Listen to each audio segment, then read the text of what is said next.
Welcome back to the channel. In this video I'm going to show you how you can get Git and get started. So go on Google and search for Git. It will be one of the first sites that they will bring to you.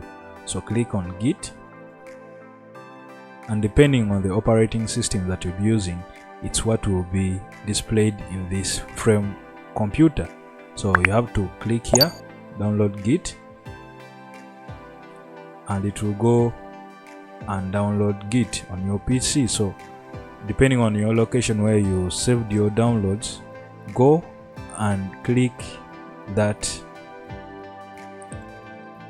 file that will be downloaded on your PC. It's very simple. It's just 26 megabytes. So just wait for it to get done. It will be a simple install and you'll be good to go.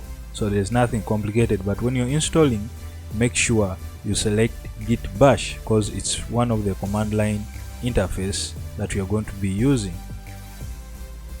So when Git is finally installed on your PC, when you right click anywhere on your computer, right click, you'll be seeing it here, Git graphical user interface here, or Git bash here.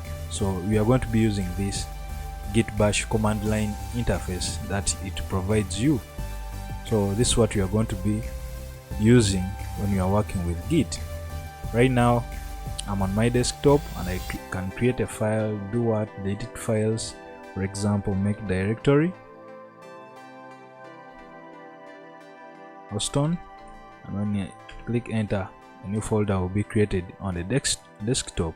So we are going to be using this Git bash command line to start using Git. I'll see you in the next video. Peace.